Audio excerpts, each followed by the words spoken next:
No way, Jose. The following footage proves beyond any doubt that the tanks intentionally set the house on fire.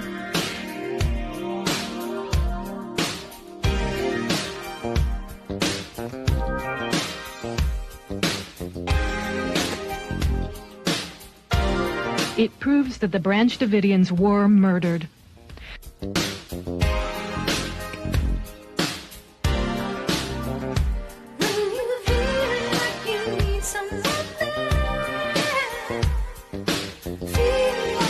You can see that this tank has a gas jet on the front that shoots fire. You can also see the fire quite plainly.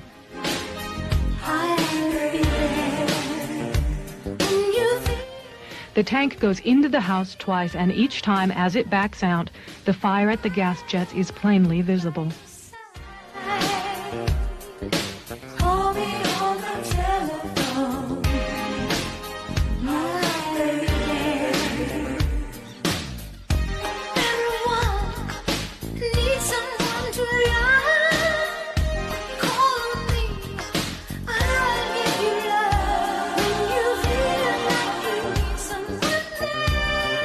We must all do more to recognize and look for the early warning signals that deeply troubled young people send. Good morning. Welcome to the No Way Jose podcast. This is The Morning Dump. I am your host, Jose Galison. It's a beautiful May 6th over here in Florida where I'm at. What it do, people? I see some people up in the chat already. I see Eddie Graham, Mr. Lex, see some other people as well. I do want to give you a little bit of apologies that I am late, although I didn't do anything wrong, so I guess it's just I don't know, not really an apology to be had, but I do let you guys know. I do want to remind you guys that it's not always 10. I know I've trained you like Pavlovian dogs, that it's 10. You guys are at 10 o'clock. You're probably at 9:58, sitting there in front of your computer, ready, like salivating like dogs. Ready for the episode, but not every time. So use your higher nature to rise above and not fall into that Pavlovian trap. Not every day will be at 10 a.m. And even then, not every Tuesday through Friday. We'll let you guys know that I likely will probably be late. I'll be late on Thursday, likely. We'll see. I think my wife has some sort of medical appointment, but probably roughly around the same time as now. It's one of those appointments that should be like an in and out thing, so should be quick. Today was I've told you guys kind of how this works. The whole reason I'm doing these day things is I drive. I'm my wife's chauffeur, so I pick her up from work and I drive her back to work, and she works nights. She's a emergency veterinary technician, so she works in like an emergency room.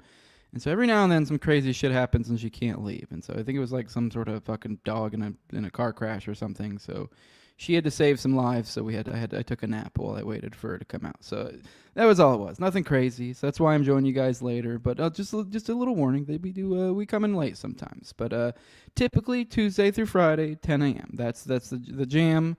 Maybe one of these days, if we ever get to a point where I'm like living full time off this and my wife doesn't even have to work and everything, then yeah, it's like, yeah, I'll be sharp. I'll be 10 a.m. sharp every Monday through Friday, maybe even Saturday and Sunday. We'll see.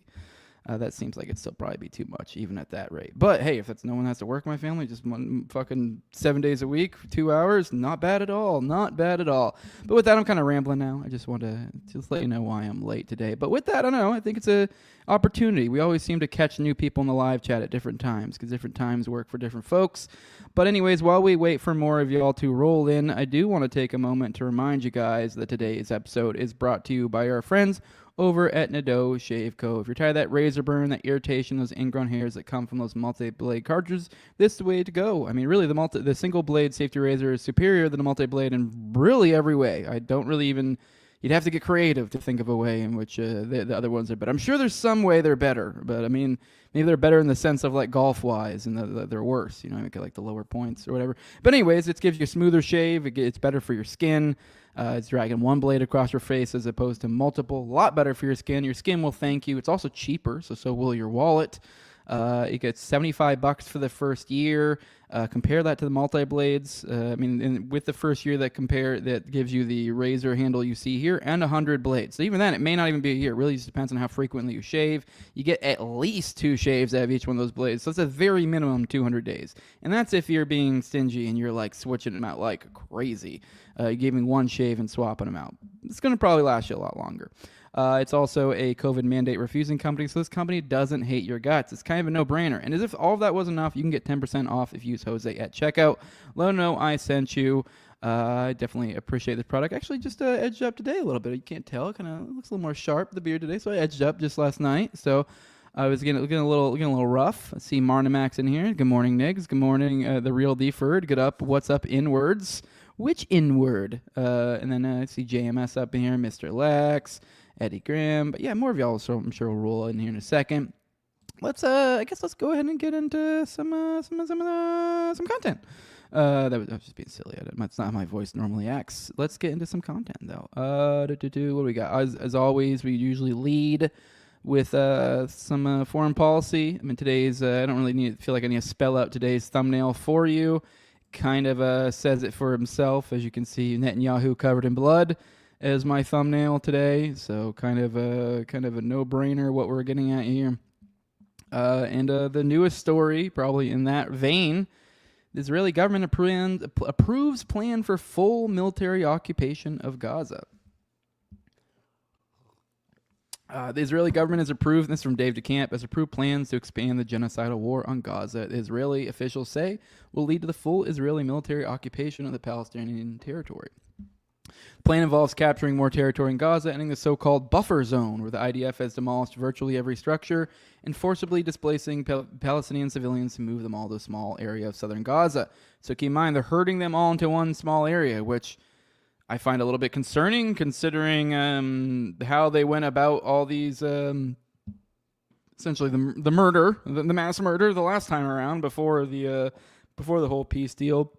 They had these safe zones, remember, and then it just so happened that once these people started going to safe zones, the safe zones were getting bombed. So it seems like they're herding these people all into a small area. So it is a little bit concerning, especially given their track record. What the fuck are you guys doing? Because I guess the plan is once they get them is to try to urge them to leave.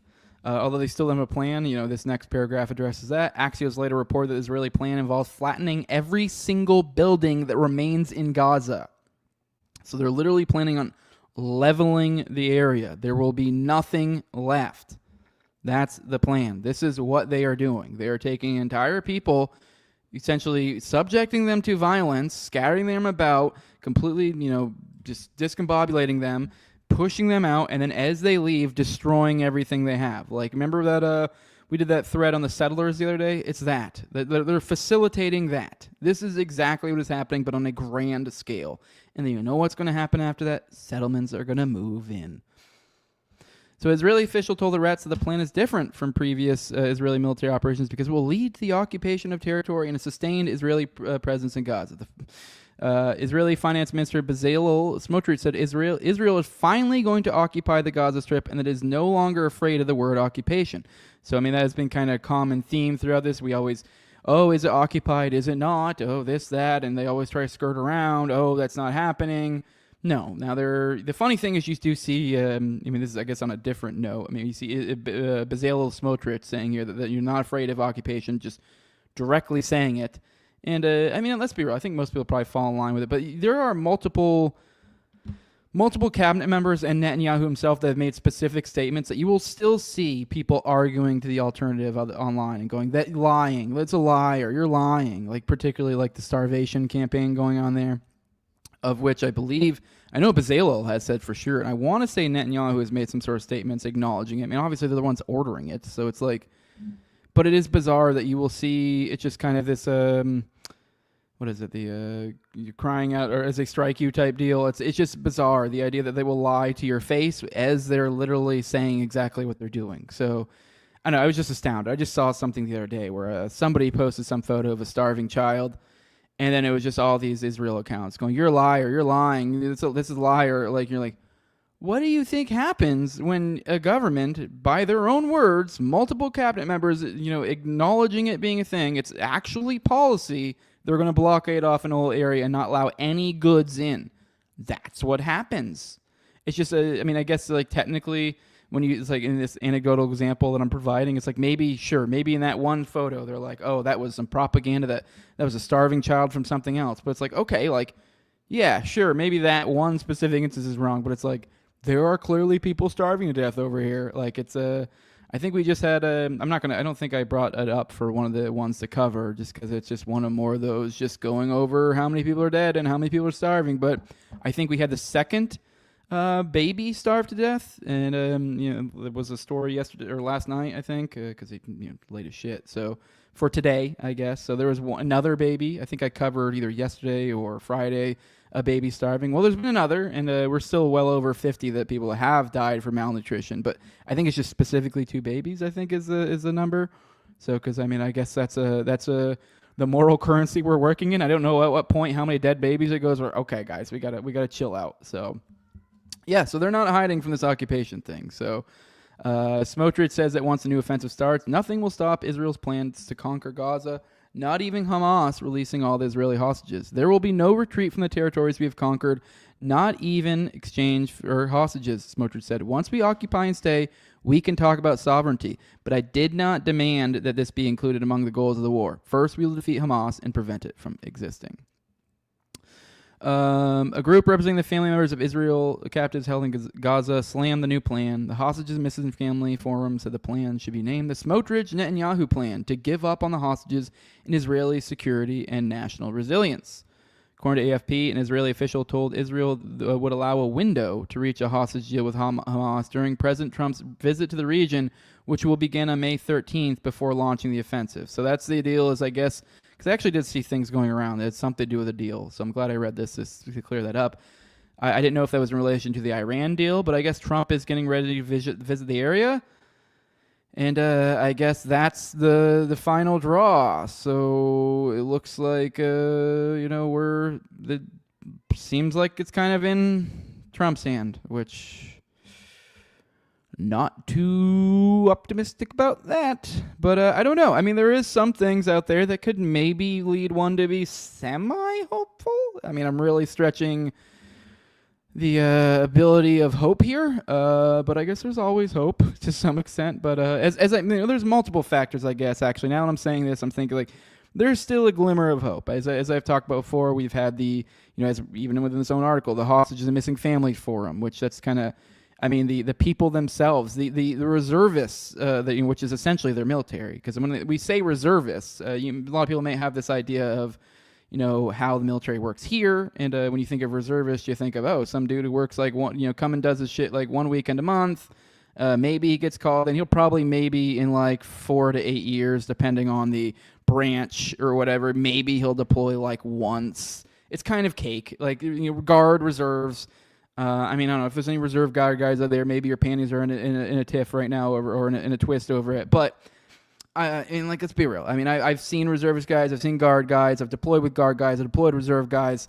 I mean, there's different things. There's like what's called an ART, which is a active reserve guys. And I'll be honest, those guys are actually usually really, really good at their fucking job. If anything, they're typically better than active. But the difference is they're technically kind of active. They're like a reserve component that works every day. But generally how it works, when people talk about reserves or guard over here, they're talking about people who work like 2 days a week. And they come in, they do whatever their job is. Mostly probably just doing online computer training because, you go in the military, the bureaucratic nature of the military has gone to such a point that probably, I'd say about a month to 2 months out of the year as an active duty member is probably dealt with fucking bullshit training you got to do. Well, maybe like a month to be fair, because... But you waste a lot of fucking time with all that dumb shit. So, and then when you're a reservist and you have to maintain your qualifications or your training, which most of that stuff is stuff you don't fucking need. You're gonna basically probably well over half of your time of those weekends you come in is just gonna be you sitting at a computer going click, click, click, click, click, click.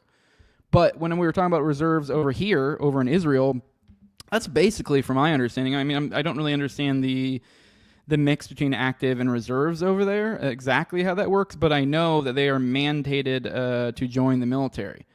Like anyone there, like if you're an Israelite and you're like Israeli or whatever, like you fucking were born there, you're 15 years old, well, guess what? Here in a few years, you're going to have to join the military. That's why you get all these e-thoughts coming over from Israel, because they're all forced to join the military. So what are you going to do with some dumb whore that can't fucking shoot worth shit or lift anything or do anything worth a goddamn? Well, make her be a whore on camera for war.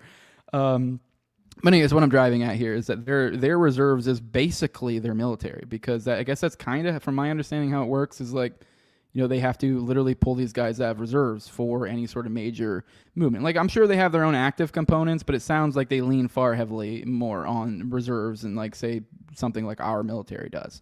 Just to give you an idea. So, point being is I guess there was something ridiculous, like tens of thousands of them that are saying that, no, we're not willing to come back, which it's tens of thousands that they're trying to bring back. So if assuming the stats I've heard are correct and assuming they stick to their word, they literally won't be able to. I kind of not holding out hope for that. But then on the Trump side of things too, we've also had weird developments in within the cabinet. So it's like I don't really know how this game is playing out right now, because I mean, we have the whole Walls saga between the SignalGate stuff and then him later with the other SignalGate, which is even worse, which is some other Israeli signal thing, and essentially creating copies of this shit. And I don't know, essentially he was like colluding with Netanyahu while he was over here, and Trump found him and he got fired over that, as we covered the other day. So I think there's something to that, but I mean, it looks like a lot of people have framed it, and I agree with this. It seems like there's a schism in the Trump administration between the pro-Israel and the ultra pro-Israel, and it seems like Walls was ultra pro-Israel. So, and even then when I say pro-Israel, these guys are pretty goddamn pro-Israel. I'm not talking about like a Charlie Kirk / Tim Pool / Matt Walsh sort of pro-Israel. I'm talking like a borderline Shapiro pro-Israel, but maybe not to that extent, whereas the Walls would be like the Shapiro. So anyways, point being, so there is that schism, but I also don't know who's winning that war, because I know Walls got quote-unquote fired, but he got moved into another cushy job, a UN ambassador job. So once again, cushy. I guess technically it's a firing that should be somewhat shameful, for him. Although let's be real, it'll be forgotten about shortly, and he'll likely probably have other powerful positions in the future.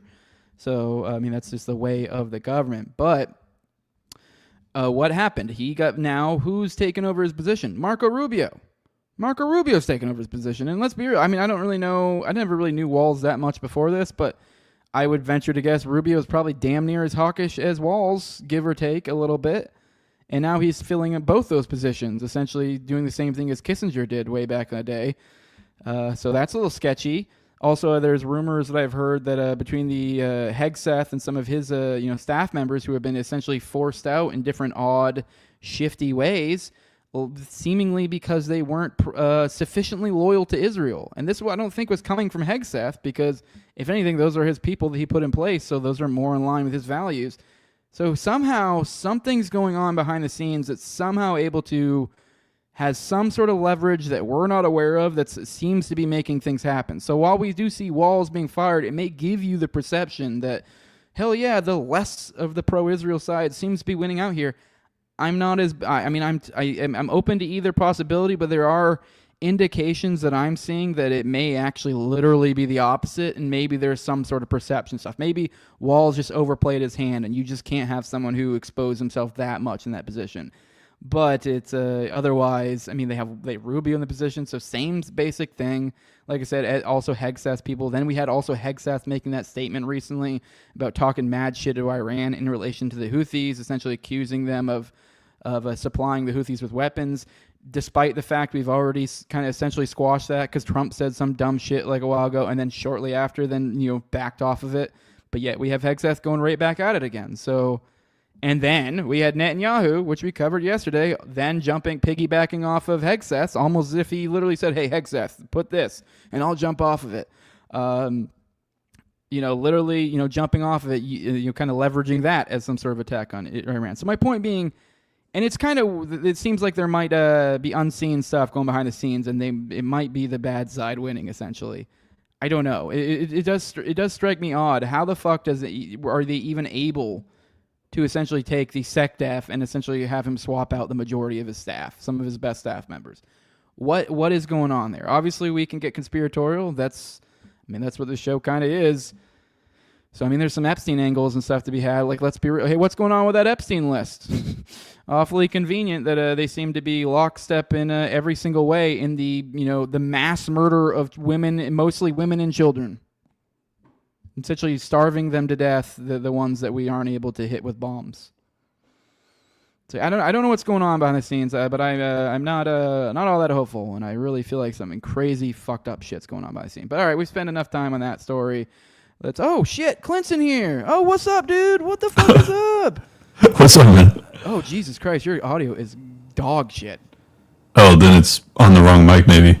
Yeah, you're like some weird fucking scratchy voice of God right now. It's weird. All right. Well, shit. Okay. Well, let's get your mic talk. And I don't know how long you're sitting there. I went for a while with that fucking rant. So. Yeah, you did. This mic sounds bad. Yeah, it sounds like dog shit. Absolutely awful. Like tinny or muffled or what? Like this. All right. So it's too loud. It's like super loud, and it's actually got like not bad quality, but it's too loud, so it's coming, and I am getting some distortion. But like, okay, it's just a volume thing.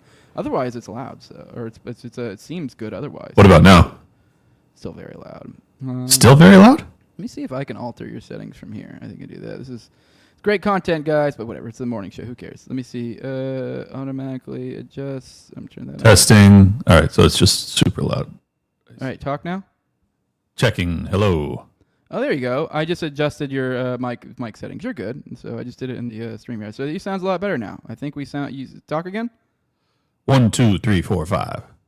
Good enough. All right. Any thoughts? I know I ranted for a while there. I connected a lot of threads. I had no idea someone was waiting in the back, so I was connecting all sorts of threads in my head. Yeah, no worries. Look, I'm same boat as you. I'm very concerned about ops being ran and like who is actually on the not go to war with Iran team. Hegseth is kind of a psychopath warmonger himself, so I'm not, but it's like I've been put in the position of having to defend the guy because I think he's like one of the more less pro-war psychopaths, which is so strange because I don't trust the guy at all. But I still feel like, compared to Rubio and Waltz, I guess I'm glad that he won the internecine war. But did he really win it? I don't know. It seems like every time there's a battle, Rubio acquires more power mysteriously. And if anybody knows anything about Rubio's history, that shouldn't comfort you. No, yeah, it is. I do frequently mention that once I found out the last time this happened was Kissinger, my butthole tightened up a little bit. So like, oh no, fucking, we've got a new Kissinger, and it really is like there's no one better to kind of fill the role of a Kissinger that I can think of than a Rubio. So it's like, God damn it. It really is. I don't, like you said, I don't know who won this. It does seem like from a surface level thing, if we're going like the pro-Israel versus the ultra pro-Israel factions here, it does seem like the pro-Israel won. But when you do analyze it a little bit deeper, you're like, did they really? Like I said, between Hegseth's statements, recently, they seem more hawkish. Some of his staff being, fleeced out. The fact that, what did Walls really get? A fucking cushy government job elsewhere? Like, it's so. Yeah, he got put into the UN, I think. Yeah, a UN ambassador. He was literally he's literally doing espionage. Like, yeah, maybe it's squirrely whether you want to call it treason, because I guess it's debatable whether it's an enemy. But at the very least, that's espionage. That's like espionage on the level of Pollard, which was like the most recent big level guy that was like the most well-known espionage. Well, not well-known, but you know what I mean. I felt like putting him in the UN was still an upgrade for us because, Nikki Haley was put over there too for years. And so I feel like that's just the spot where you put in the most, psychotically Zionist operative. And like they're out of decision-making abilities. They just basically go over there and they serve Israel in the UN. And I don't care about the UN anyways. So I think it's an upgrade in that regard, but it's still concerning. Yeah, for sure. All right, let's move into the next story. Here, this one right here. National Endowment for Democracy goes dark.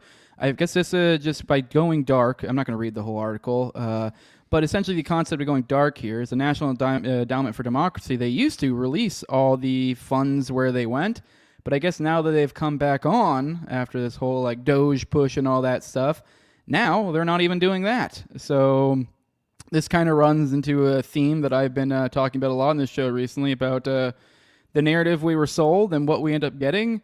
And it's like, oh, cool. Like, we fucking, oh, cool, all this Doge stuff. And then the next thing you know, like, we're essentially still getting all the stuff we got before, but now we don't know about it. Obviously, this isn't all of the USAID stuff. So, but this is kind of an example in isolation of that.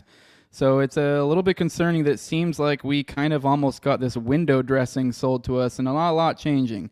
I know you did have a little bit of a you were been in the past a little bit of a supporter. I guess that's not even the right word for it, of the Trump administration, and a similar thing has happened, I think, in my opinion, with the Russia-Ukraine stuff. From my day-to-day following, it seems to be essentially they're doing the best they can to put that on ice and kind of essentially drag it out as long as possible. And essentially we've gotten this, now they've just shifted things around to where we have this frame game that looks like, oh, we're here for peace and working for peace.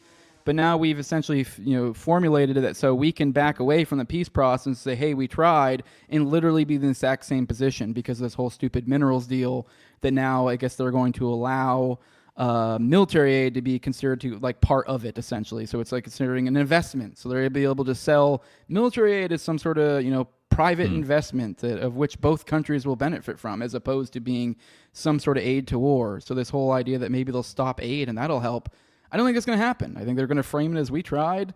It can't help Biden's fuck up, and now we're backing off in the exact same scenario. So it's kind of like it really just becomes. I mean, at that point, it's like it was almost like what was the benefit of this as opposed to anything else, any other administration, particularly. I don't know. I think had Harris won, there's a much greater likelihood of it escalating into hot war between Russia and NATO, but. Regardless, yeah, I mean, your point's well taken. Obviously, it's not what was advertised as to whether or not Trump is actually interested in peace. Ultimately, I still think that he is. I just think that he doesn't really know how to bring it about, and any of his pro-war advisors can easily spin it to him as, well, this is a. Sure, maybe it's not exactly what you promised on the campaign trail, Don, but it's also part of the deal. And look how much money we're bringing in through these, these mineral deals and blah, blah, blah.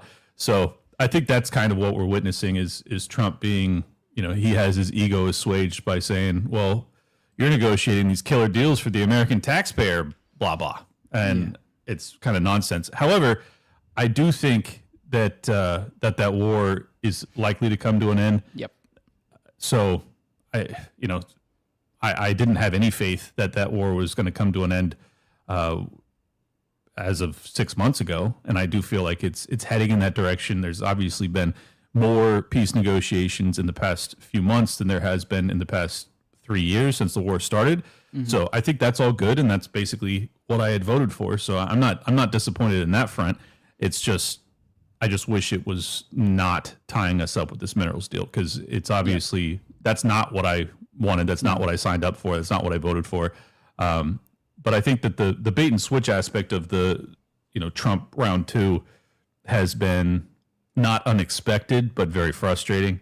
This is kind of the same shit that happened in the first go around. Maybe a slightly more positives, but it is what it is, man. There's no good options. Mm-hmm. All right, on to another fucked up story. Here we go. Israeli strike in Gaza that launched a boy onto a roof. Targeted official released in hostage deal. So I'm not going to read this whole thing, but summation. In Gaza, Israel striked some house that had a family. I believe he had 5 daughters, 7-year-old. He had 5 sisters, I believe. His mom, his dad. You guys say 15 members of his family altogether. And they hit him with it, and I guess it literally launched him all comically. I mean, it's hard not to imagine that comically, although it's obviously awful. Onto a roof, so he got launched from onto the roof, and the rest of his family died. Well, the target was likely his dad, who was a Gaza finance ministry official. So he just worked in the government essentially, which I guess technically is Hamas.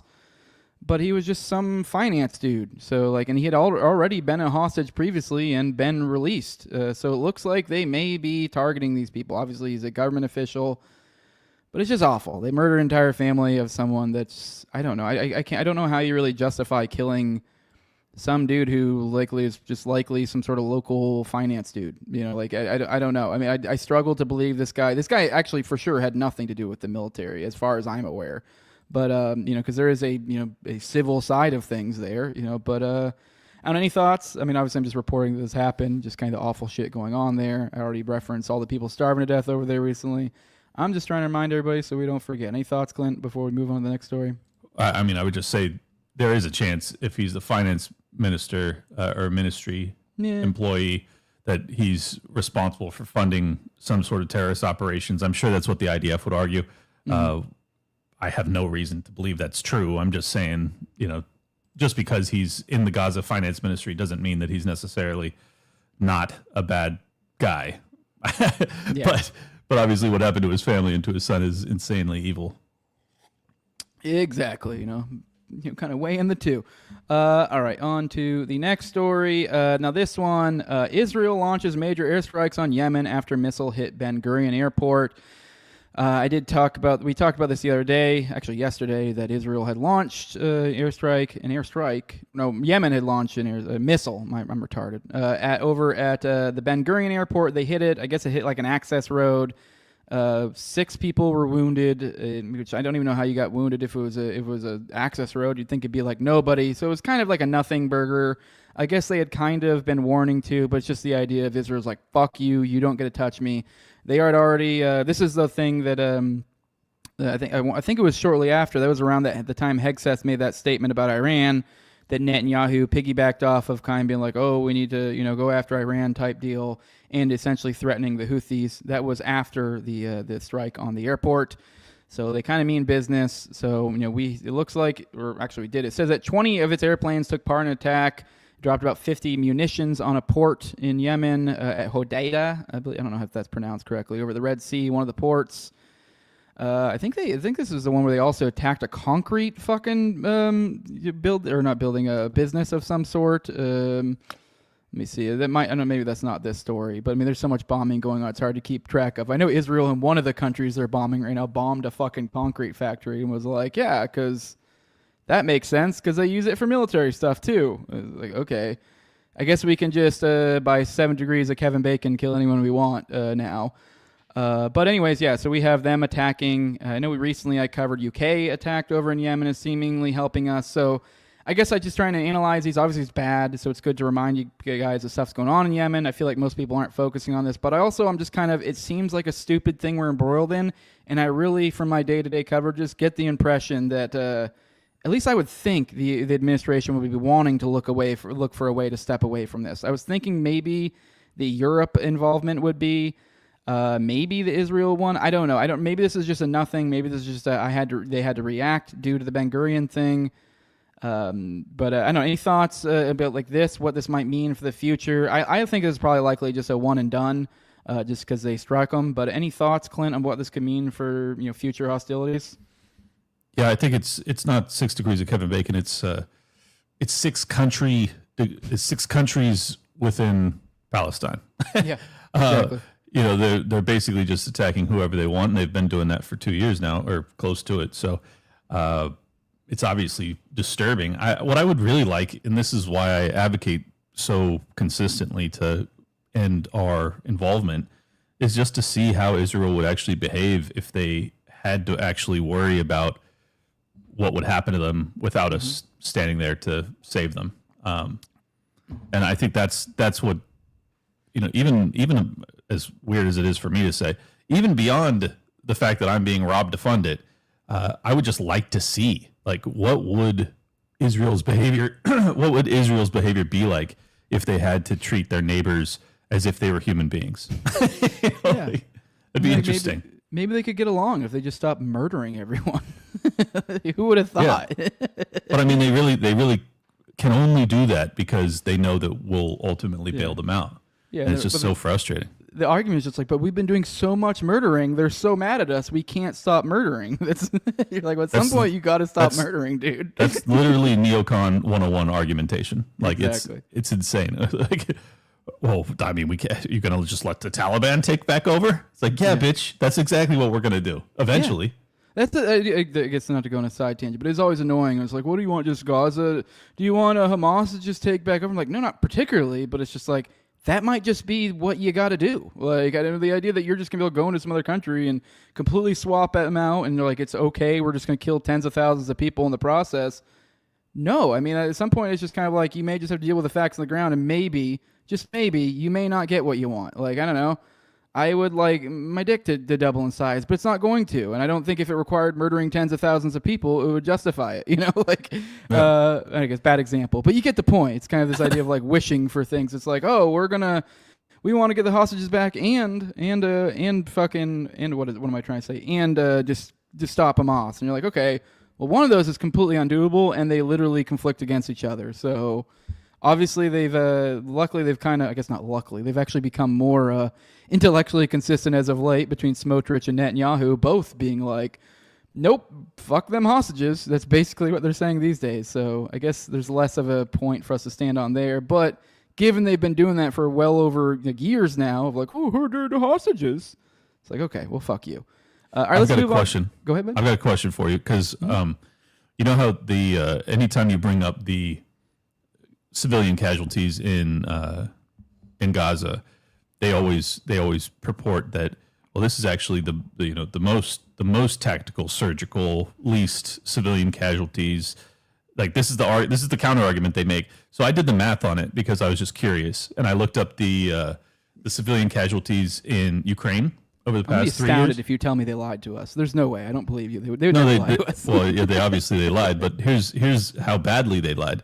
There's 12 to 13,000 civilian casualties by like all reputable metrics in Ukraine over the past 3 years in a much wider war because it's so much more land.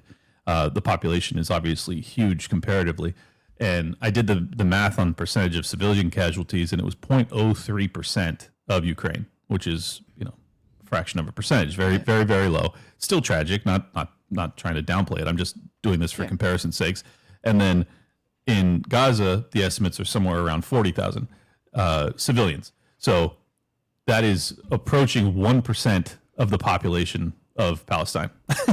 So just explain to me how you could possibly frame it as like, we're being really safe here. How do they do that? I mean, maybe if you consider a Palestinian, maybe like 3/5 of a human or something. I don't know. That's the only way I could make it make sense. You'd have to consider them 0.035 of a human for this to make sense. So. Yeah. Okay. Well, I guess don't even rise to the level of blacks hey, I guess we weren't just like straight up murdering them in legions. So I guess that makes sense. So something under a fifth. I guess that makes sense. That's probably about where their value sits at, I guess. IDF, just the most moral army on the planet. I see that argument all the time because I'm constantly engaged in this debate because of, what I have to say and because I have a decent following. So I get engaged with higher profile people periodically, and they constantly make this argument, but it's like, it's just a flat assertion. Like there's literally nothing to back that up. They're just like, they're the most humane, safe army. And this is the least civilian casualty. And you're like, literally none of that's true. On totals, on percentages, none of it's true on any level, and they just say it over and over again. Well, yeah, it's like it's astounding. This is one of those things. This is like, you feel like you lose your mind once, especially if you're new to this, once you go down this, because it's such an insane level of gaslighting that occurs with this specific subject. And I don't know if you were here when I was kind of ranting on earlier. Like I was just kind of thinking about it. Like I ran across a couple posts of like kids starving to death, and like all the like not all, but probably like half the comments were fucking stars, fucking Stars of David or whatever, fucking saying, oh shit, fucking you guys are liars. You're full of shit. This is complete bullshit. That's probably a bullshit photo. Like you're like, okay, maybe the photo's bullshit. I doubt it, but it's like, you have literally like up to, I believe Smotrich is probably the highest level that said the most fucked up thing about it, but it's literally policy. But Smotrich himself saying not a grain of rice. And you're like, dude, what the, like, I don't know, where are you getting this, like, oh, you're lying? Like, it's just like, they'll literally just like, It's like if someone's standing there jerking you off, and you're like, dude, stop jerking me off. I'm like, I'm not jerking you off. Like, dude, I can feel it. I can see it. This is weird. This is gay. Nope, you're gay. Nothing's happening. Like, what? That's kind of what it feels like. Yeah. And it's just been 18 months straight of this. And even when you're watching video of it, they're like, yeah, but like there was a video about a month ago where it looks like tents get blown up, but there's some sort of like metal device in the background. So they just, within seconds, you got these bots that are out there going, no, that's a drone launcher. And you're like, all right, well, maybe I have no way to know, but at the same time, like, I don't trust any of this engagement I'm receiving. Like, all of it feels like bots. It feels like immediate social media narrative control that comes from like, all right, you have the normal people who aren't bots who are seeing this footage and they're concluding what it looks like. And then you have these bot networks that get engaged immediately that try and sow doubt. And then once the doubt has been sown, if you are still arguing what your eyes are telling you, you're portrayed as somehow like a crazy person. Yeah. And it's just, it's exhausting. Yeah, it is exhausting. It's just yeah. At a certain point, you're like, okay, whatever. I'm anti-Semite. I don't even fucking care. Like, I don't even try to hide from it. I don't give a shit. I don't care. I don't care. I mean, how many fucking Jews do I run into a day? It's such a gay thing to try to run from. It's like, oh no, even like, no. While I am like, I understand the hazard of being like, not being like, haha, I'm anti-Semite. I don't really do that. I mean, I just don't care. Like, and there's no. At least with like black people, it was like you could give me the like. There's so many black people, like with all the summer love and race stuff in the past. It's like the idea that like you're going to Jew cuck me is like, maybe it's just because I grew up and like I've lived nowhere but the country my entire life. I was born in Maine. I fucking moved to Tennessee in high school. Been in Florida. That's probably the most city I've had is Florida. Even then, I've kind of been like stayed in the rural side, like 45 minutes or so out of Tampa.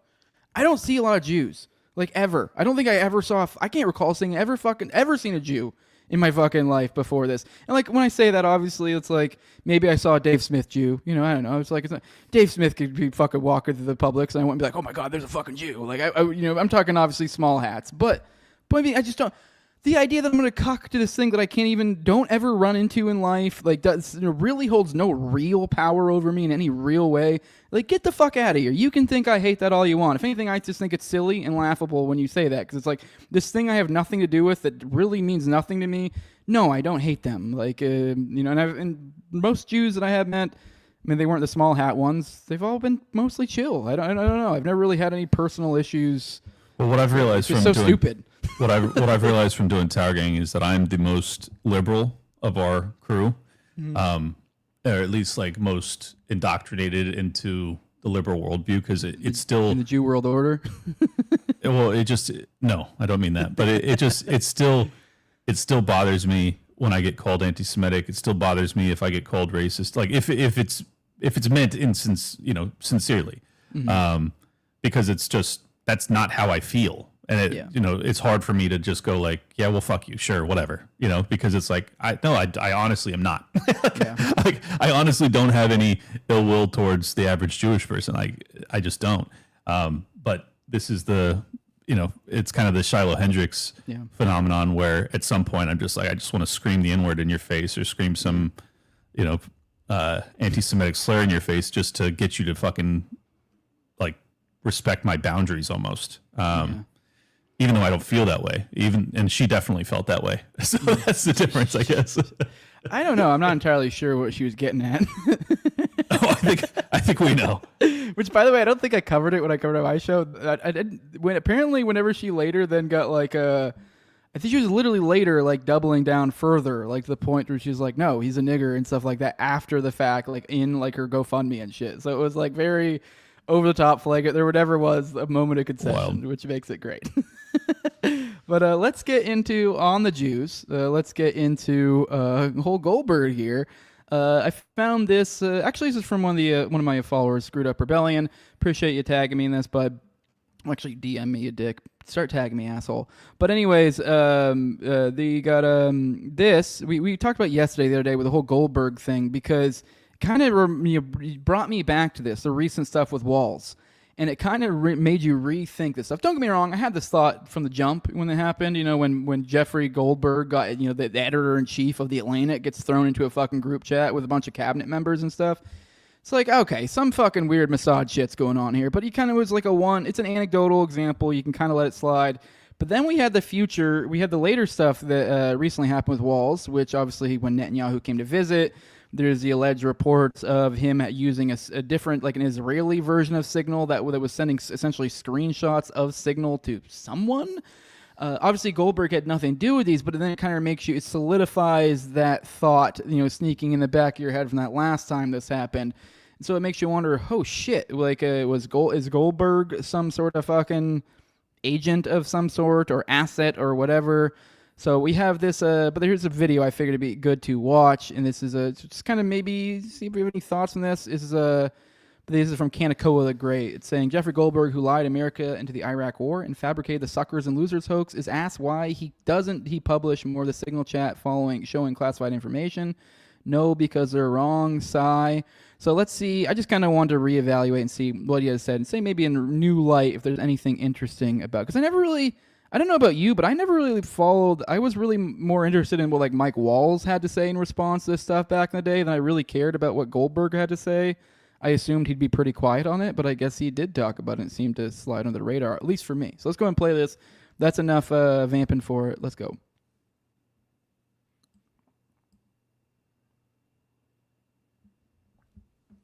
I can't hear that. Oh, you can't hear that? Oh. Okay, well, fuck. Let me see. It's a stupid fucking StreamYard shit. It's been doing gay shit lately. But anyways, you know what? I'm actually going to move on for this because I'm realizing that it didn't hit the angle I wanted to hit anyways. But any thoughts on the whole Goldberg thing and kind of looking back at it in retrospective? Well, I think yeah, go ahead. There's an interesting story that came out yesterday where there was another chat that was basically some like private version of Telegram that was. Did you read about this? Yeah, well, I didn't read about it, but I've heard people talking about it. I've been looking to see if I could find somewhere. So if you have that saved, send it to me later, or now you can. But well, I've been moving. I don't have anything saved, but yeah, okay. It seemed as if it was a kind of a dummy version of Telegram that has a middleman to store the data and the communications, and apparently Walls was using that version of it. So, I mean, it makes me sound like an anti-Semite, but it makes me feel like it's a spying operation for the Israelis. Oh, 100%. And that he, basically our national security advisor was using a bullshit version of Telegram so that the communications with the highest level in our government was being scraped in real time for attacks being made on the enemies of Israel. And they had a direct backdoor into that communication line. And I just don't know how you read it differently than that. I mean, I don't know how no one of any serious note is saying, why is this guy not being looked at for top level espionage? Like, this guy should be, I don't know if I would really consider espionage to be locked up for life, but they do. Like, if you go by the logic of government and their beliefs when it comes to something, this is a traitor of the highest level. That's the only way it could be higher is if Israel was deemed an enemy, which they're not. But he is still doing espionage for, I guess, a friendly nation, but that doesn't make it much better. No. So I don't know. It shouldn't. In some ways, it almost should make it worse because we already give you so much of our intel, we already give you so much money and munitions and everything else, and then you spy on us. I don't know why people don't get more offended by that. It's such an abusive relationship and a one-way relationship. And this is what really frustrates me when, Phil Labonte and others kind of portray the U.S. and the U.S. intelligence community as the ones that are really in the driver's seat when it comes to this relationship. Because then when you see stuff like this, it does not feel that way.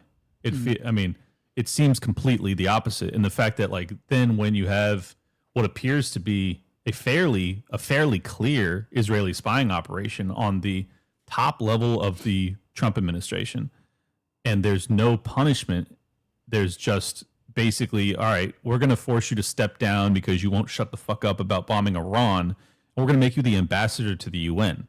Mm-hmm. It's like, well, that's not I mean, I guess it's a punishment in some way, but it's certainly not the punishment that it deserves. And when you see stuff like that, I don't know how people don't conclude that, like, yeah, it's not the U.S., it's not the CIA that's wearing the pants here. It's clearly a very small foreign country, like JEW. Yeah. Yeah, well, but I'm just saying, like, this is always the defense when you bring up this stuff is like, no, it's the CIA, and like they're just our dog in the Middle East, they're just our aircraft carrier. It's like, but then you see shit like this, and you're like, wait, that doesn't seem right. Why are you discounting what I'm saying? And they just kind of dismiss you. Well, that's what I was kind of driving at with the cabinet talk earlier, and like the faction war that's seemingly going on. You're like, it's like there's this unseen force that you're like as I said, it seems like from the outside looking, Walls got moved. You're like, oh, he won. But then you look at, like, as I said, Hegseth's entire staff seeming to be fleeced out. You got now Rubio is filling in. Hegseth seemingly has taken a more hawkish tone.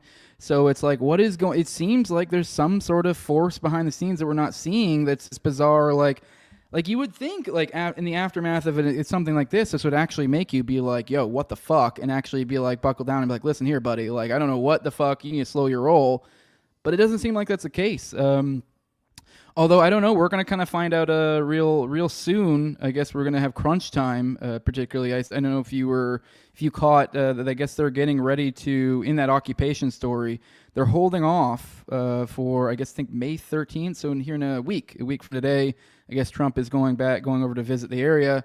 And I guess there's some sort of more deal type stuff with Hamas they're trying out, but I mean, both sides, what they're asking for, it doesn't look like they're going to come to any sort of, but this is clearly, he's coming. This is the last moment. So I think this will be kind of our answer between that and Iran. Obviously the Iran thing probably having more importance. Those are both going to be litmus tests of like, which side won?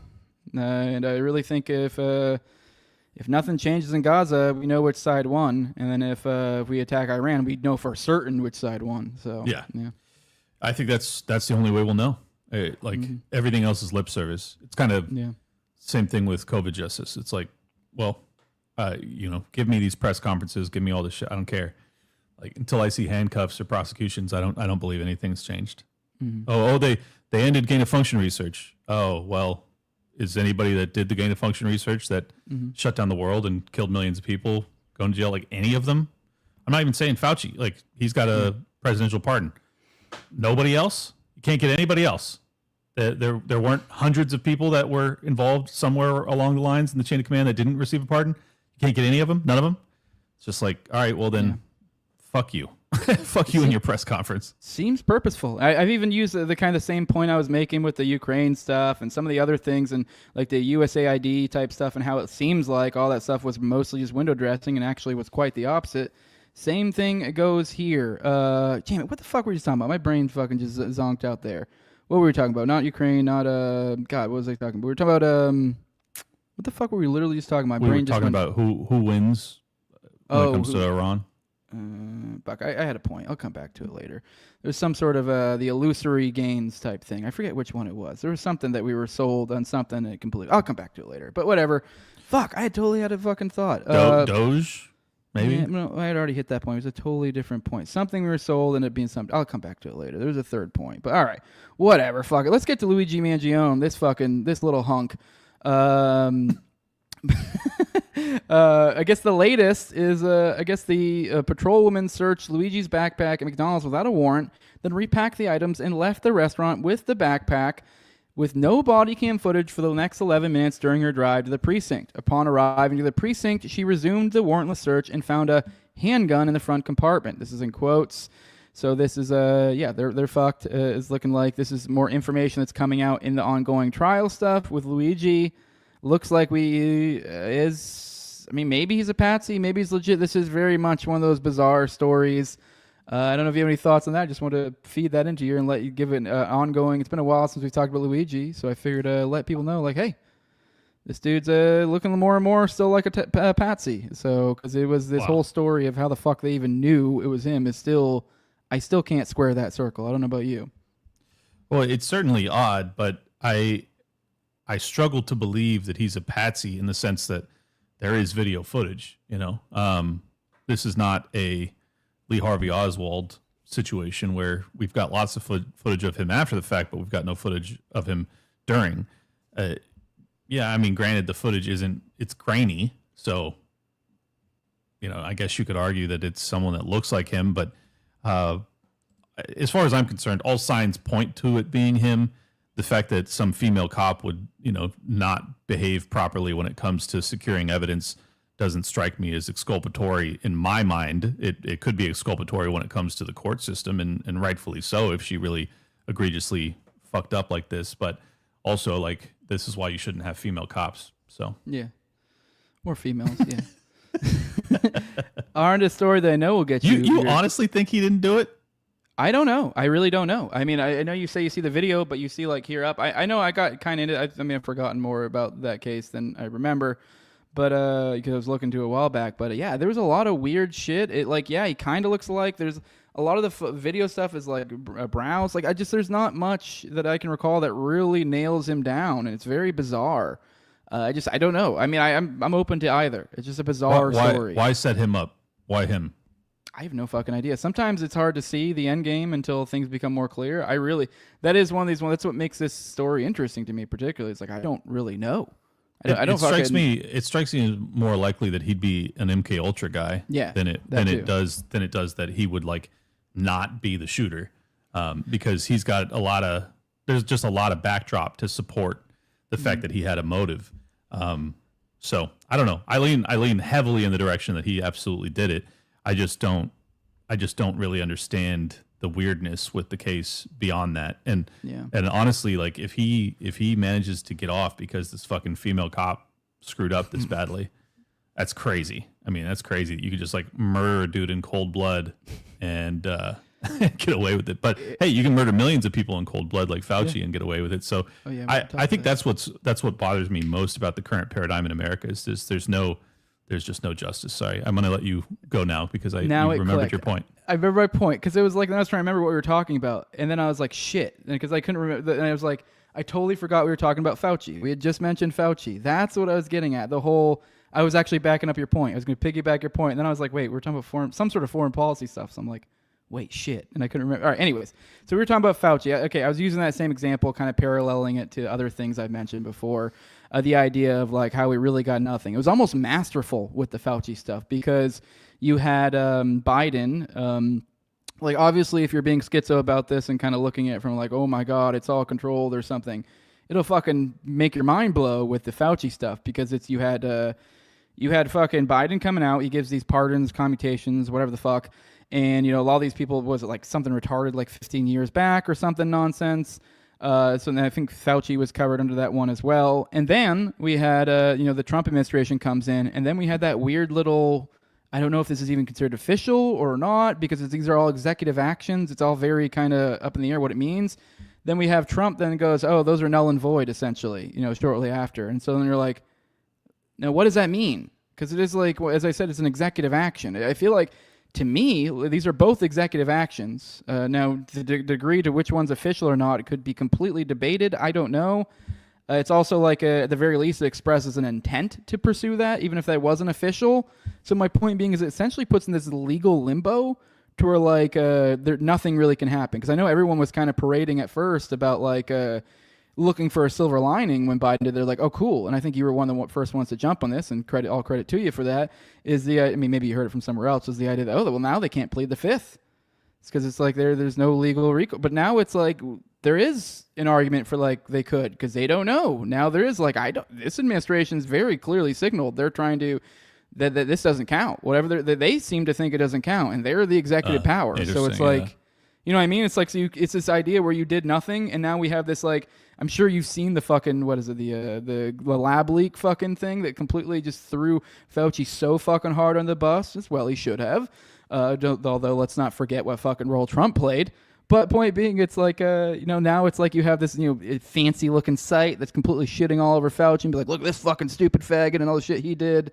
And meanwhile, if you really look at what could happen, there's no legal recourse, nor is there even like or is there an what's the other recourse would say, like I guess what word I guess would be essentially there's no way we can even find the truth. There's no like truth recourse here either. So like yes, the idea that like these people could say everything and like expose everyone and like be completely scot free, and yeah, we might be bummed they don't go to jail for their part, but at least we're aware of the monsters and the shit was done. But now none of that will happen.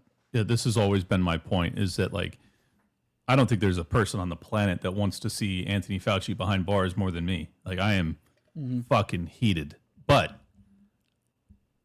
I'm okay with like all right, so he's got the pardon. All right, just fucking forget about Fauci. Like let's get a full investigation into every layer of this operation. How was it ran? Was it DOD? Was it DARPA? Was it CIA? Was it intentional? What was the connection between UNC Chapel Hill, the Canadian operations that seem to have been working in tandem, then EcoHealth into Europe and into Wuhan? Like all of this needs answers. What's the tie into Ukraine? What's the tie into the biolabs there? Is this part of war planning, or maybe even the beginning of a war between China and the U.S., or Russia and China and the U.S., or NATO and BRICS? Like those are the things that frustrate me more than not seeing Fauci behind bars. Is that like I've got 80% clarity on all of this, and it's just like I can't get that extra 20% because it's sealed behind the entire government apparatus of secrecy. And this is what drives me most nuts when it comes to the QAnon 5D chess argumentation with Trump. Is like, if he was on your side, folks, he could do all of what I just described, all of it, and it has nothing to do with presidential pardons. You could absolutely pierce all of this. He doesn't have to have Marco Rubio filling the void in all of these positions, just as he didn't need it to be Jared Kushner in his first go around. Like he just does shit that tells you that it's not tactical. It's just he's either a fucking imbecile or he's in on it. And I don't know. It just drives me fucking crazy that we can't get a goddamn, like, we're talking about the largest transfer of wealth in human history during the lockdown period. Also, millions of people perishing, being murdered, as far as I'm concerned. And that, no, like, everyone wants to move on? No, like, no. I mean, it's just amazing. Like, you can have, like, genuinely, I think we'll probably end up debating this Shiloh Hendricks fucking story longer than we will, the COVID justice stuff. And it's like, what the fuck is wrong with people? Like, where are your priorities? They're going to do it again. Like, they're absolutely going to create another fucking pathogen and destroy the world if we don't fucking stop them. So, yeah, I agree with you. It is frustrating. I mean, I guess one of our last stories. I'll do one more after this with you. But hey, that lady. This ancient woman? I believe they unearthed some remains of our early indigenous people. And that's what they found right here. They did a reconstruction.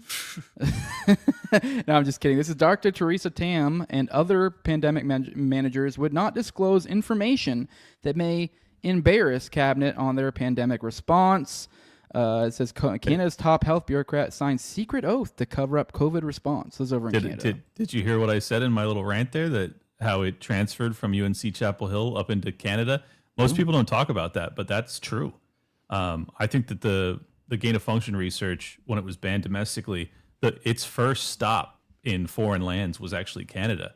And this fucking bat lady bitch, the fact that she's signed a secret oath to cover it up, and the fact that she looks Chinese, I have no idea what her nationality is. But yeah, I mean, this is human. Yeah, or that she's a Denisovin or whatever. Denisovin or whatever. Yeah. A Paleolithic human.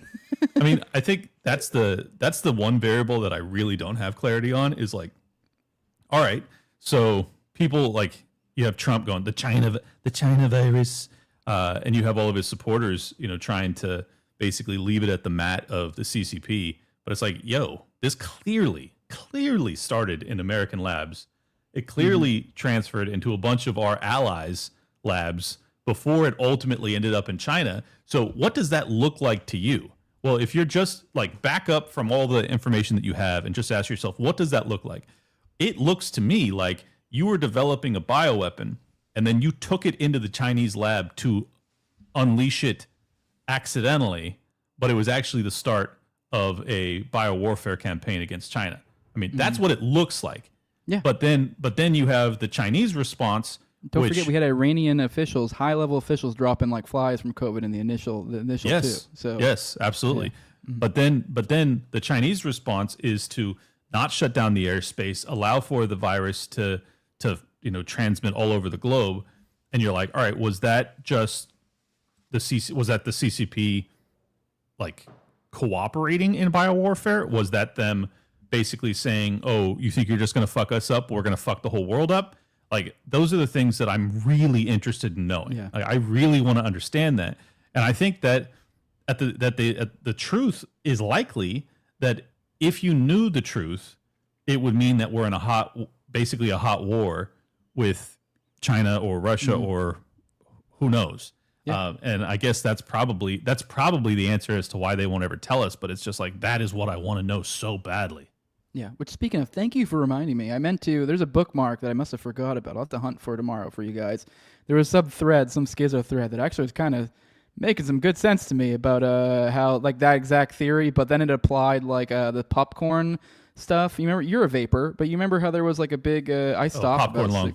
Yeah, and there was, I guess that was right around the time of COVID when that was. That was the first outbreak of COVID. It happened to coincide perfectly with a bunch of kids dropping dead but I honestly don't think they're correlated because I did look into that because I am a vapor and I was concerned. I said, fuck it. It was because there was vitamin E that was put into the juice and like some batches of the juice, and it fucking was shredding kids' lungs. Oops. So I don't think that was, I don't think that was a cover up, but who knows? All right, last story. I think I'm about to blow your fucking mind. Maybe, perhaps. I don't know if you've gone down this one. Have you gone down the FSU shooting rabbit hole even a tiny bit recently? Nope. All right. Well, I'm going to blow your fucking mind. All right. Well, I'll go ahead and let you, before we get into this, I guess I will let you know there were the big things that were coming out initially from the Schizoverse of the FSU shooting, which, just to recap real quick, it was a shooting in somewhat like young-looking guy. I forget his name. The shooter's kind of somewhat irrelevant, although there's some weird stuff about him that's like makes you think maybe he had an abusive, childhood, and I don't know. Anyways, there was two people who died, and I think maybe there were some other victims, but essentially, and there were people at the shooting. One of the initial things reported on was people saying, "Oh, there were people from Parkland, the Parkland shooting, they were there," and so everyone was like, jumping on like how crazy that was. And I immediately was like, "Whoa!" And then I thought about it, and then come to find out, I guess FSU is I guess the closest university. I think it's still like well over. I didn't find that weird. I didn't find that weird at all. Exactly. Well, once I realized how close they were, and I'm like, "Oh, well, that's where." And then the timing, you're like, "That's where everyone." That's where the majority of the kids, not even the majority, but that's like that's probably literally the number one school that people go to from that school. You know what I mean? Like, it is. Exactly. It would be like, if something weird happened at my high school and then something weird happened at San Diego State and they're like, holy shit, this guy was at both. It's like, yeah, dude. Most of the people that I graduated with went there. Yeah. I use that example too. Cause like where I went to college for this one semester I went was the one where everyone went to. And I remember going there and seeing so many people I went to high school there. So, that's just pretty normal. But now one of the victims... If they all were there, that would be weird. But yeah. Now I remember hearing reported initially that one of the victims was a relative of a Cuban exile. One of the famed Cuban exiles of JFK, just conspiracy lore in general. And I didn't think anything much of that one at first because for some reason I didn't know there was only two victims. And then I also just assumed it was a college kid. Well, come to find out, no, it was not a college kid that was shot. It was like some, older staff member who was in his late 50s that got killed. And apparently his dad was Ricardo Monkey Morales. So he's the son of one of the top fucking Cuban exiles. He was a CIA assassin recruited by David Atlee Phillips. He was appointed head of the Venezuelan's intel service, Section 54, after he took their counter intel course during Operation Condor. So that was one of the fucking victims that was killed. And I've already covered this on the show before, but there was just more to confirm it. That's why I was covering it today. But I just thought you'd be maybe a little bit blown away by that this guy. And there's reporting that he. Hold on. Go ahead. The guy that died was an actual CIA assassin. Son of a CIA assassin. And the key where this ties in is apparently there's stories that imply that he basically told everything to him. His brother, I guess, is writing a tell-all book right now too. So yeah, well, like about his dad's life, stuff he was told on his deathbed and stuff. Yeah. Well, that's not. It's. I mean, because it is his son. It does feel a little bit over the top. Like, oh, you're going to stage a mass shooting when you could just whack the guy on the way to his car. That's what I don't like about these stories. I always find very odd. It's like a plane crashes and then there's like 170 people on board, and then like one guy is of middling importance in some cover up, and you're like, you had to blow up a plane. Those stories always make me go, I just doubt that that's how they operate, but you never know. Well, let's see if I can make you schizo even further. Right here, right. Monkey Morales, the father of the guy who was killed, claimed to his kids shortly prior to his murder, because this guy died via murder, that he had trained Oswald while serving as a sniper instructor at the covert camps used to prepare for Cuban invasion, and the FSU victim's brother appeared to have admitted this on Spanish language radio in 2021. So you can see right here from a previous article, Morales, a sniper instructor in the early 1960s in secret camps where Cuban exiles and they're trained to invade Cuba, realized in the hours after JFK was assassinated in Dallas that the accused killer, Lee Harvey Oswald, had been one of his sniper trainees. So, yeah, I mean, that's certainly, this guy has a very interesting past, and I tend to believe that that's probably true, but it just, again, it's weird that you take out his kid in a mass shooting. Yeah, I mean, the method does seem odd, but it is I don't know. Because I am reading the chat. Screw up Rebellion. Fuck you. I have a guest. I'm prioritizing them. I'm being polite. See, now I'm being rude. I accidentally just talked over him. Fuck you. All right, go ahead, Clint. Fuck, I don't know what I was going to say. It'll come back to me. Keep going. I'm not really mad at you, Screw up Rebellion. Well, actually, that's basically about the end of it. I mean, we can dig further into it, but I mean, there's probably just more schizo stuff. But I mean, I get what you mean. Here's the point I was going to make. All right, so say you're right. I mean, you're not even really making this argument, but say that the most schizo just argument asking here. Questions, man. Yeah, say that the most schizo argument here is correct, and that they actually, this is an assassination of this guy's son because they're covering up some sort of trail when it comes to the JFK assassination. It brings way more interest by doing it in a mass shooting. Like, mass shootings in America immediately get additional reporting, higher caliber investigations.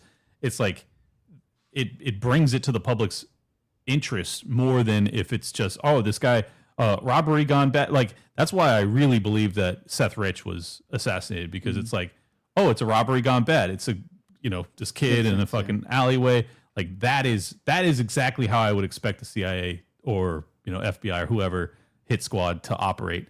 This is not how I would expect them to operate. It's like, it just brings so much attention. It's like, oh, we took out the guy who trained Lee Harvey Oswald. We took out his son, and he was at Sandy Hook, and we had to take out these 23 toddlers to cover it up. It's like, what the fuck?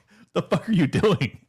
Yeah, I mean, I kind of get what you're saying. The idea, I mean, I guess that relies on a few things. I guess the few that they're all that concerned they're going to get exposed. I think they do kind of cut out plausible deniability to the greatest degree possible if they're going to do some sort of op. And then two, I think it kind of assumes that because you even yourself mentioned that this guy might be kind of MK Ultra-ish, and I wish I remembered more about him. There was weird stuff about the guy that does seem to imply possibly that. But I think are you talking about Monkey Morales? Because I was saying the shooter. Oh no, I wasn't saying that about the FSU kid. I was saying that about Mangione. Or wait, no, that was a different story. No, we were talking about the FSU shooter. So you kind of like the idea that he would take out the son. Which, if I was to, my assumption here is it almost seems like if you were to go schizo with it, that this is a message to the brother writing the tell-all book. Yo, shut the fuck up. Like, it seems like a very over-the-top message. Like, yo, chill, because this is going to come home real fucking quick for you. And it is, I think sometimes I think there is something to this idea of, like, I get you're saying, like, oh, they don't want to expose themselves, but I think the kind of flirting with exposing themselves sometimes if anything, is the point. It's almost the flagrant nature of it it's like the concept of the occult and the idea that those who can unlock it can see it. And that's as simple as if we're spell breakers. When we look at some of this stuff and we go, that's clearly a government hit job or something. It's like, well, we look through it. Normies aren't able to break that spell. That's still an occulted thing to them. It's that same idea that this is the idea when people talk about when they're like, oh, like this is like the occult. This is a cult, like other people out there, revelation of the method or whether. It's like people out there. There are people that are in the know, whether that's the good guys or the bad guys, that they see things like this and they see certain markers and they go, oh, fuck, I think this is what it is. And if anything, it gives you a sense of helplessness because you're like, what the fuck am I going to do about it? Because it's like you can investigate it and you're like, there usually is a certain spot where things just stop. Let's be real. I know everyone wants Epstein files, but like, I don't think they neatly organized all the fucking, all the offenders in one nice little document. Obviously, I know that's not what everyone thinks, but the point being is that there's like, when you're dealing with intelligence ops, especially ones that have layers to them, there's like layers of plausibility, deniability cutoff. So it's like you might get past a certain layer and be like, oh, we got someone. But you're like, okay, cool, you burned Patsy. Good for you. Yeah, well, see, I think that they do have, because I've heard, Dawson make the same argument that they don't have, there isn't an Epstein file. But it's like, well, if you believe what I believe is that it was a spying operation, probably jointly ran by Mossad and CIA and probably MI6 too, well, then, yes, they absolutely did have a file. It's just that the file's been destroyed, know. So I don't like it when people argue is like, well, no, they never had a file. It's like, no, I think they fucking absolutely had a file. I don't know. I mean, I could understand them having a file. I guess I get what you're saying, but it's like, but also at the same time, it's like if it's to build compromise on the highest level people, there's fucking files, dude. Oh yeah, but I mean, you'll have a file of like this person, but I'm saying they'd be more disparate. But it's like the idea that you're like, itemized lists. Here's this person's transgressions. Like, oh, here's the file. That would be, but yeah, I get what you're saying. There's going to be video blackmail of this person. It just may not be perfectly. They don't have all that information and just like leave it scattershot. Like if you're running an operation like that, I'm not saying everybody's going to be privy, but there are people that are privy to exactly what the purpose of the operation is, where all the data is stored, so that they can use it as leverage when the time arises that they go, okay, we're about to have a vote on this. We need Senator Thune to fucking eat shit here. Pull out the file. Let's send him a single photo from the video of him fucking diddling a kid, and then all of a sudden he votes in the direction we need. Like that shit. If you believe that's what the Epstein operation was, that fucking information was known and it was stored somewhere, somewhat centrally. Obviously, it would have been highly classified, and it would have only been accessible to the highest level fucking scumbags. But I just don't buy the argument that didn't exist at some point. I guess the argument I would make is that even by that, you're making good points. I would say de facto doesn't exist because it's like it's either been destroyed or you're never going to get it. So de facto doesn't exist. Then we agree on that. I think it's highly likely it's been. Well, maybe we don't agree actually, because if you've built all of this compromise on these high level influential people, I don't think you get rid of it ever. I think you certainly would migrate it off of any servers for the CIA or whatever, but I still think that there's like intel agency above the CIA, that has this shit for real. But that's real tinfoil hat. Oh yeah, still. That's next level. That's like that's where they start calling it other things like the agency or the octopus or I don't know, there's all sorts of different ones. It's like you do get to another level. I did want to cover one last thing on this because this one last little bit that he added to this I thought was pretty interesting. But after that, I'll let you go because I got a live reading I want to get to, and I'm gonna go sit with my kitty cat after that to give birth. But I thought this was particularly interesting. I guess he had a 1982 deposition during Operation TikToks. That's a funny name. In which he informed against a fellow Op 40 member, which for those who don't recall, that's the purported op to kill JFK, and cocaine cowboy Rafael Villaverde, and ex-JM/Wave Station Chief Ted Shackley, among other agency employees, and 50 anti-Castro Cubans. He'd recently been under federal witness protection prior to this point and was assassinated only a few months after this. At least 300 other individuals tied to the case had been murdered prior to his deposition as well. And so this is his deposition. Let's see if we can find it. Okay, that's more on that. This is... I thought maybe there'd be actually specific. I'm not going to read that whole fucking thing. Fuck that. But anyways, point being is I just wanted to point out there were other people who died around it. I figured maybe we'd read the deposition as well. But either way, multiple people died around his deposition as way back when then too. So at least 3 people. So, I mean, yeah, that doesn't mean that they're doing it then, but at the very least it looks like, or now, but at the very least it looks like they were offing people in the past. So at the very least it's a good jumping off point to look back at history and be like, holy fuck, you know? Which we're about to get into Dutroux, which is over 20 people died around that one. So, yeah, well, there's no disagreement that there's assassination squads and shit like that, obviously. I just tactics wise, I guess like I always try and put myself in the shoes of my enemy and go like, what would I do? And it's like, well, if it's me and there's a guy who's writing a tell-all book and he's also told this information to his son, I just whack both of them. Yeah. I'm not going to do it at a public. I'm not going to take out one of them and do it in a public way to intimidate the other who's writing this tell-all book. It's like, that's still sloppy. Like that's still leaving room for error. You know what I mean? Well, the problem there, Clint, is that your feet are too goddamn big to do that. So leave that to people like me with my little feet. With that, Clint, I have size 11s. Those are very normal size feet. Those actually are pretty goddamn small for your height. You're like a foot taller than me and one shoe size up. Yeah. But with that, Clint, I'm going to let you go. Let them know where to find you. Looks like you're working. Everyone's making fun of in the chat your new setup, like you're some fucking bum on a bench or something. Yeah. But I think you're setting up your studio right now. So. Yeah, it's only halfway set up.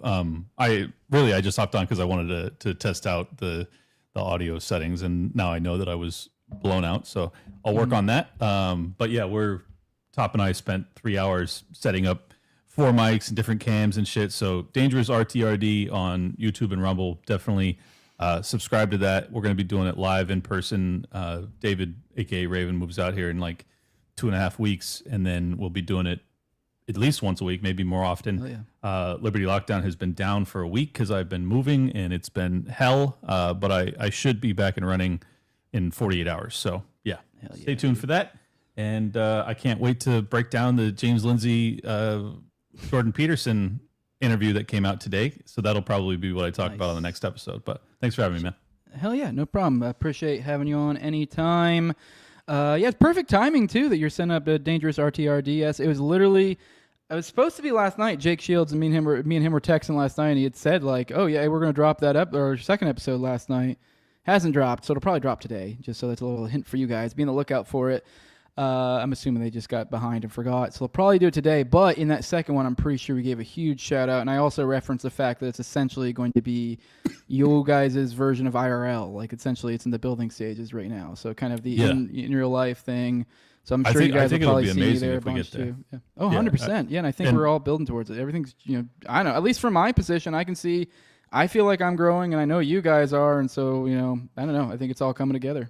Yeah, and that's why I set this up and why I moved up here, and, this is going to be a really nice studio. We're going to have, I've got these black curtains that are going to wall this off. The sign will be up, it's lit up. We'll have, additional lighting and shit. It's going to be killer, and then it'll be 2 seats here, 2 seats there, probably 4 cameras, so camera there, camera there, camera there, camera there, and then we'll have a, switching back and forth. So it'll be, it won't be on, quite IRL level production quality, but it'll be a lot more funny and a lot more honest. And I think that that's what people are looking for, and I think that they'll enjoy it. By the way, I think we've sold about almost half of the Bro Grove tickets. So if any of your people want to come out, I would highly recommend it. The last one we did was a blast. You didn't make it, and I think you're gonna love this one. But Owen Benjamin, Sam Tripoli, it's gonna be amazing, and it will sell out. I'm pretty confident. So if you're interested, I would highly recommend that you grab some now. It's June 20th and 21st. I'm not even concerned about it selling out. I'm concerned about our audience getting there. And I know that sounds like some gay-ass sales tactic, but no, it's genuine. Like, I'm like, oh, fuck. Now we have too big of people coming, so it's like I just feel like it's going to sell it quick. So I just want to make sure our people get in there. So yeah, toplobster.com. You guys also can pick up some of my merch there over at the Already Dead tab. But yeah, that's also toplobster.com where you get them tickets. I talked to Jake last night too, and he said that He was supposed to come to this event, and then he messaged me last night and said that he's likely doing a reality TV show in Thailand with Nate Diaz, Nick Diaz rather. And then he messaged me this morning and he said, I may be back from Thailand in time because it's 6 weeks from now. So maybe he will still be at Bro Grove. So and if he comes, like he rolls with the Diaz brothers all the time. So anyways, I'm just saying, like, it's if Owen Benjamin and Sam Tripoli ain't enough for you, and we're not enough for you, maybe Jake Shields and the Diaz brothers are enough for you. And I think it's going to be way crazier than that. I mean, I know Josie's coming. I think Ian Carroll, there's a decent chance he ends up rolling through. It's going to be the place to be. So it's going to be sick as fuck. Yeah, for sure. But with that, Clint, I'll let you go. We're going to move over to the live reading portion of this, knock out this Dutroux reading, and then, I don't know, maybe like 15 minutes, and then we'll get out of here. I really got to pee, so we're going to cut a little bit shorter. But yeah, let's jump right into, oh shit, I thought I had it up, and I don't. Here we go. Dutroux, the missing pieces. From the homie RIC_NIC on Twitter, RICNIC on Substack. No underscore on Substack. So we're picking back up where we left off. Now we're on the good cop, bad cop section. When George Zykot was arrested during the first weeks of the Dutroux investigation in 1996, it's precisely because of the truck theft story mentioned earlier and the following arrangement with Gerard Pinon to cash in on that sweet insurance money. The implication being that he's so directly involved in the Courcelles gang, he must be familiar with Dutroux, who himself is living partly thanks to his own car trafficking, everything looping back together. Dutroux had a backyard full of more than a dozen old cars and car pieces just sitting there at Sars-la-Bussière. And he, of course, knew directly Gerard Pinon, Weinstein's friend and landlord, as well as Zykot's informant. So obviously with the car stuff, keep in mind that we have Dutroux with all these cars. We've kind of talked about the role that transportation plays in these sorts of networks. There were massive car theft and trafficking rings operating in and near Charleroi at the time, and while George Zykot was the golden boy to some, for others he was known as a corrupt and crooked policeman, especially over Belgium's east border, where German police forces said that he was running an international car theft ring. In quotes, we simply never managed to approach several suspects in this car trafficking ring whose hub was in Charleroi. Now, I'm no longer in quotes. This is what a spokesman of the Cologne police had to say after Zykot refused to help them arrest their suspects unless they brought him an interrogatory commission. The Germans were after a gang of thieves who stole BMWs in Cologne and then moved them to Belgium. Everything pointed towards Charleroi, but the non-cooperation from Zykot made them raise their eyebrows rightfully. To get back to what Brûlé was insinuating, if such global car theft operations were covered up by Zykot, or Zykot, or however the hell you say his name, you'd think this guy would have the means to make magistrates look the other way when they stumble upon something he doesn't want them to look into. And that is where a story about Mons Attorneys General, who is effectively also covering Charleroi, Zykot's playground, Georges Demenet, comes to play. Georges Demenet's son, Philippe, is an automotive expert for prosecutor offices. He bought a rare brand new Porsche model at a car shop named Adam Auto Service, ran by Bernard Adam, the son of a police officer from Charleroi. Small world. It was later established that the car had been used for the past 2 years when it was bought brand new, and that Philippe Demenet, an expert in his own right, seemingly didn't want to notice it. Could have easily been told from the chassis number. Later on in 1993, while on vacation in Spain, Philippe declares that his Porsche is stolen as to his insurance company. Philippe cashes in the money and later buys another brand new Porsche, the same model. With the same license plate, cops notice immediately when his garage is searched in 94, and he's accused of faking the theft of the car to get the insurance money. His explanation that it's not the same car, it's just the same model, and he made a double of his personalized license plate that he was using on his first car when it got stolen, and he now had the original plates on, which is illegal. You can't sport a copy of a license plate, but apparently that didn't cause him any problems. Here's where the even funnier stuff gets in. George Zykot was the cop in charge of the investigation into that Porsche in 93. The story of the son of a magistrate driving around a stolen Porsche after doing insurance fraud gets all over the news in September of 96. Georges Demenet defends his son in Belgian newspapers before stepping down. He takes a 2-month leave before being retired early by Belgium's Minister of Justice, Stéphane de Klerk. Turns out the Porsche was already stolen a first time in 93 when Demonat got his hands on it, stolen from a guy named Yvo Van Onsum, who worked closely in transportation with John de Klerk, a parent of the Minister of Justice. Small world, eh? Philip Demonet also didn't do much thinking after reporting his car as stolen in Spain, because a few days later, he flashed by a speed monitoring radar in Italy, driving his Porsche, proving he was lying. He later brought it back to Belgium, where he changed the chassis number in some shed in Charleroi. Demonet was charged in 96 and awaiting trial. So now, after this tangent, Boulet's remarks start to cohere in a way that's practically impossible to ignore. George Zykett, a corrupt cop in charge of car trafficking-related cases in Charleroi, doing murky businesses with magistrates, possibly the prosecutor of Dutroux's little gang, ends up with leading the investigation on a case that fits the Dutroux modus operandi. Yet nothing is done about it, and Dutroux is not being considered as a serious suspect. There's one more troubling coincidence that alerted me when I was reading about that Porsche story. On March 24th, 1995, upon finding out what his son had done in Spain and Italy, George Demonet called for a meeting with the gendarmerie's boss, Willy de Ritter, Belgium's national judge, André Van Doren, and a lawyer. The whole purpose of this meeting was to try and find a friendly way to resolve this story. Demonet is told there is a separate investigation of stolen cars being set up in Brussels, and that he has to give out all his files. Panicking, he alerts his son and tells him he had better get rid of that damn Porsche, which he does by selling it to a guy named Jean-Paul Tamanot, who buys it for low money. Tamanot, an orbiter of the Courcelles gang, decides to store that Porsche inside of one of Gerard Pignon's garage units. Keep in mind, this Courcelles gang is this gang tied to Dutroux, basically directly. It seems like he was the leader. The key to one of these units, Unit 21, was found in Tamanot's belongings. Tamanot was waiting on a guy called Thierry Dehon from Demonet's insurance company, La Royale Belge, to have the paperwork's ready to drive his new car. But Dehon now knows that his car is hot, and all the protections around it are basically gone. Tamanot was getting impatient and about a goddamn Porsche. And during that time period, he always heard complaining and cursing on the phone about a goddamn Porsche by his family and friends. On April 2nd, 95, Tamanot was last seen at a bar where he worked as a bouncer at 4 a.m., leaving with a gun in his belt. He's never seen again. On August 13th, 1996, the day of Dutroux's arrest, a fisherman picks up on a human foot in the Brussels Charleroi Canal. DNA analysis establishes that it belongs to Jean-Paul Tamanot. His mother, grieving him, but like everyone else, still turning on TV to watch the news about the latest developments of the Dutroux affair, recognized Michel Livière and Michael Diaco-Stavrianos after their arrest was shown on TV. Tamanot would talk about them because he worked at a friend's garage.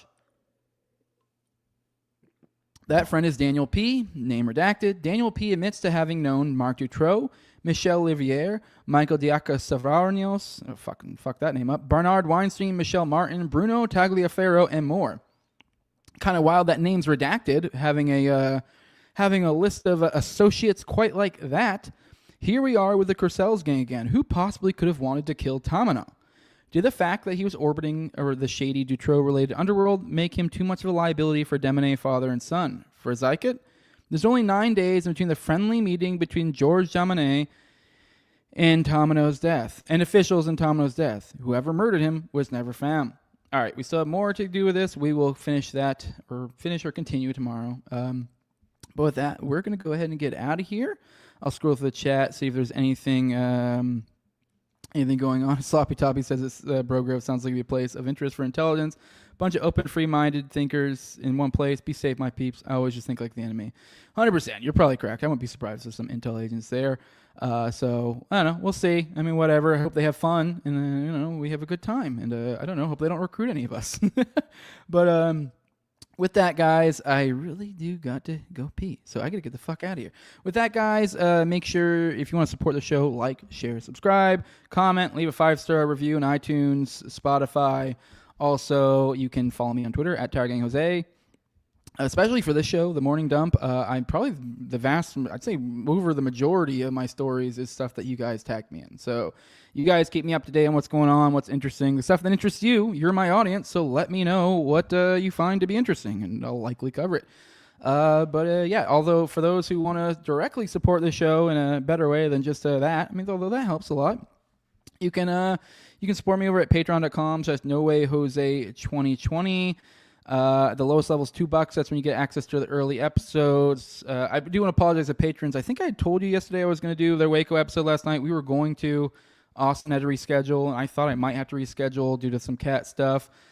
So I think we're doing it Thursday now instead. But I did do a live reading of Democracy of the God That Failed. Pick that back up. So that's in the paywall. But usually I usually got about 4 things behind the paywall, 2 a week.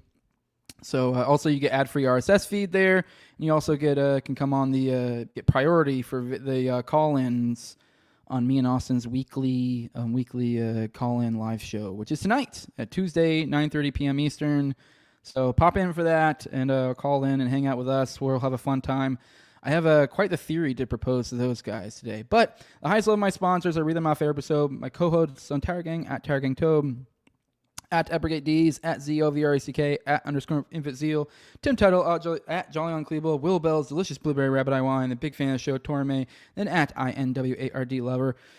With that, guys, man, I gotta go. We're getting out of here. Love you all. Deuces. See y'all tomorrow. Bye-bye.